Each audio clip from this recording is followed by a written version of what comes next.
DELF B1. Compréhension de l'oral. Consigne. Vous allez entendre 2 fois un enregistrement sonore de 3 minutes environ. Vous aurez tout d'abord 1 minute pour lire les questions. Puis vous écouterez une première fois l'enregistrement. Vous aurez ensuite 30 secondes pour commencer à répondre aux questions. Vous écouterez une seconde fois l'enregistrement.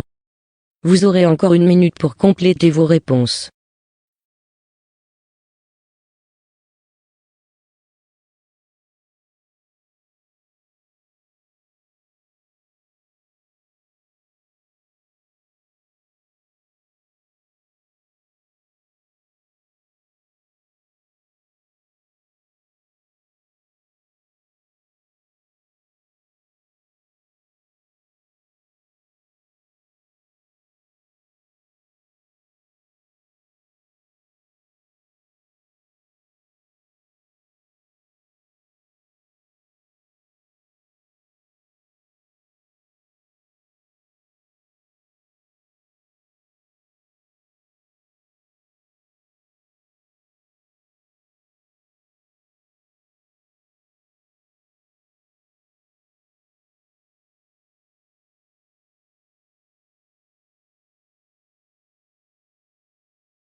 Aujourd'hui, la lutte contre le harcèlement à l'école. Vincent Peillon va présenter ce matin un plan qui prévoit des actions de sensibilisation en direction des élèves dès le primaire, mais aussi des formations pour les personnels de l'éducation nationale comme pour les parents.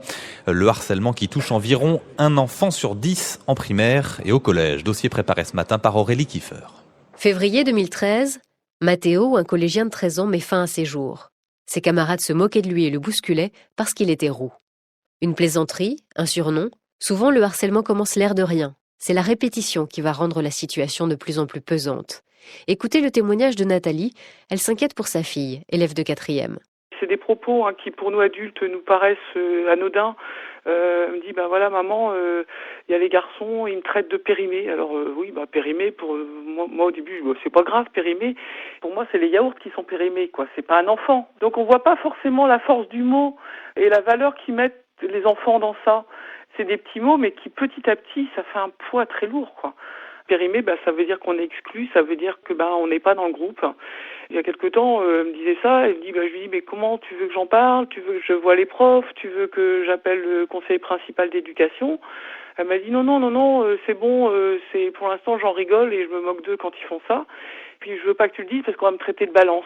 Et puis là, elle m'a dit, non, là, je trouve plus ça drôle. Moi, l'inquiétude, c'est qu'elle se prenne des coups après. Jusqu'où ça va aller, quoi. Et ça doit se traiter à l'école. Parce que je peux aller voir effectivement les parents, il faut que j'identifie les parents, mais c'est pas comme ça qu'on va régler la situation dans la classe. Je passe vraiment par l'école pour dire, trouver une solution pour que ça se fasse plus et qu'il n'y ait plus aucun enfant qui subisse ça. Moi, j'ai pas envie qu'elle revienne en pleurant de l'école, quoi.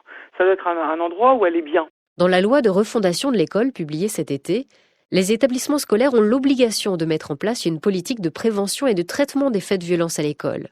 Vincent Peillon a souhaité qu'un vaste plan de formation soit mis en place pour que les personnels de l'éducation et les parents apprennent à repérer et à gérer les cas de harcèlement. Éric de Barbieux, délégué ministériel en charge de la lutte contre les violences en milieu scolaire, croit aussi beaucoup à la sensibilisation des enfants et ce dès le primaire. Quand ils sont témoins d'un harcèlement, les élèves manquent souvent d'empathie pour la victime, constate Éric de Barbieux. En s'appuyant sur des dessins animés ou des histoires, il les incite à changer de point de vue. Il s'agit d'un dilemme moral, comme on dit, où je propose la situation suivante au groupe d'enfants. C'est le petit Paul qui va chez l'épicier avec le petit Mohamed. Et histoire d'inverser les stéréotypes aussi, c'est le petit Paul qui vole des bonbons à l'épicier. Et là, la question que je pose aux élèves, c'est est-ce que Mohamed doit dire à l'épicier que Paul a volé des bonbons? Réponse unanime des enfants, non. On n'est pas des balances, on ne sait jamais, ça pourrait nous arriver, etc., etc. J'ai fait avec un CE2, ça. Et j'ai introduit un autre élément, c'est-à-dire un autre point de vue. Oui, mais l'épicier, il n'est pas très riche, c'est une petite épicerie. Si on lui vole tout son magasin, vous ne pensez pas qu'il peut y avoir des vols? Ah oui, alors il faut le dire. Bon, et j'ai introduit un 3e élément. Mais les parents du petit Paul, ils ne sont pas très riches. Alors, est-ce qu'il faut le dire? Ah, les enfants, qu'est-ce qu'ils disent? On ne sait pas. Et c'est le début du changement. On s'est mis là à la place de 3 points de vue différents, dont peut-être aucun n'est le bon. Les familles touchées par le harcèlement scolaire ont à leur disposition un numéro vert et un site internet qui a été enrichi. Et puis si l'établissement scolaire concerné ne réagit pas comme il faudrait, il est toujours possible de solliciter le médiateur académique. La lutte contre le harcèlement à l'école, c'était ce matin le choix de la rédaction, dossier préparé par Aurélie Kiefer. Et vous me dites, Renaud, que vient de tomber à l'instant une Voilà, on nouvelle... apprend la mort de Lucien Neuwirth, qui était le père de la pilule et puis également gaulliste historique.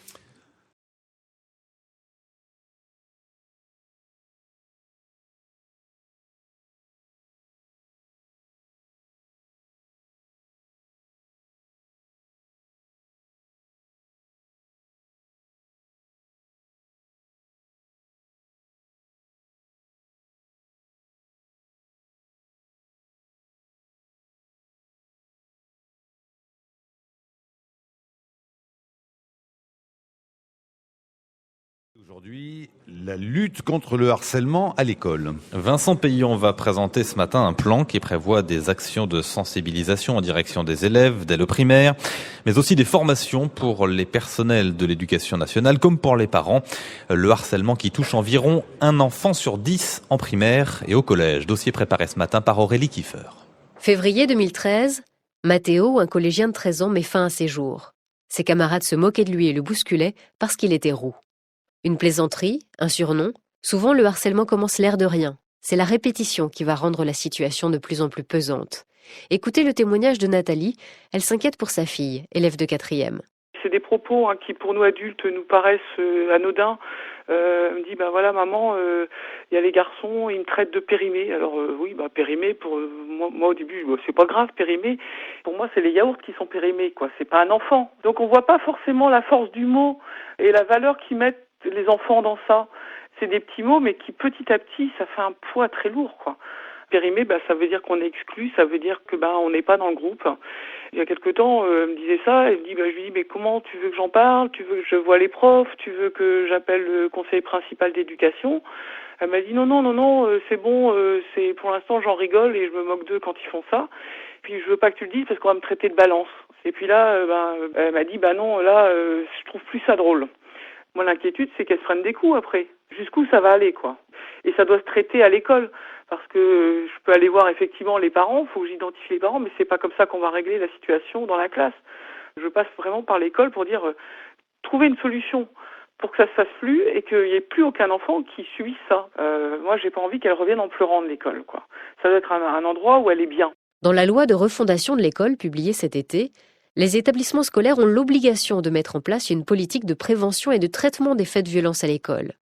Vincent Payon a souhaité qu'un vaste plan de formation soit mis en place pour que les personnels de l'éducation et les parents apprennent à repérer et à gérer les cas de harcèlement. Éric de Barbieux, délégué ministériel en charge de la lutte contre les violences en milieu scolaire, croit aussi beaucoup à la sensibilisation des enfants et ce dès le primaire. Quand ils sont témoins d'un harcèlement, les élèves manquent souvent d'empathie pour la victime, constate Éric de Barbieux. En s'appuyant sur des dessins animés ou des histoires, il les incite à changer de point de vue. Il s'agit d'un dilemme moral, comme on dit, où je propose la situation suivante au groupe d'enfants.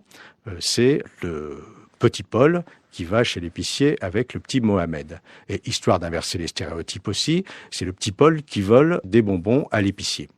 Et là, la question que je pose aux élèves, c'est est-ce que Mohamed doit dire à l'épicier que Paul a volé des bonbons? Réponse unanime des enfants, oh non. On n'est pas des balances, on ne sait jamais, ça pourrait nous arriver, etc., etc. J'ai fait avec un CE2, ça.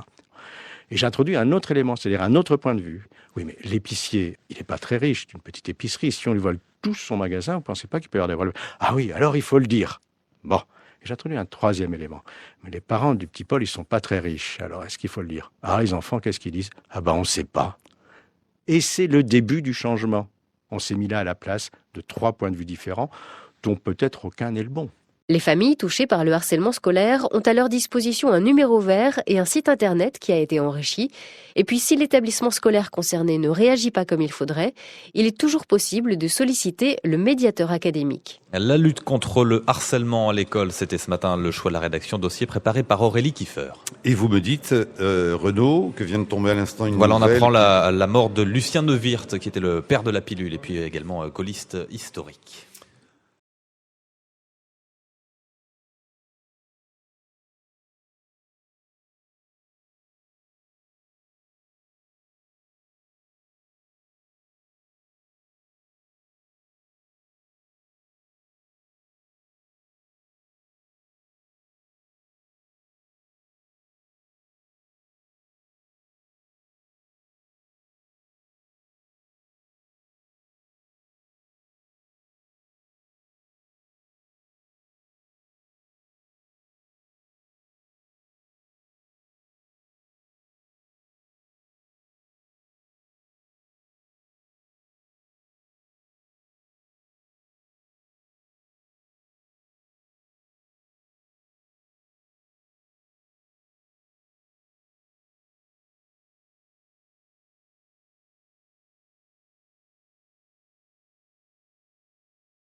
Thank you for watching our video. Like and subscribe our channel for more amazing videos. Also, don't forget to share it with your friends. Contact French NU to learn French language. We provide online classes for DELF preparation, TEF preparation, academic course preparation for kids, and accent improvement. Call or WhatsApp at 98706966926 or email at linguistic.fr@gmail.com.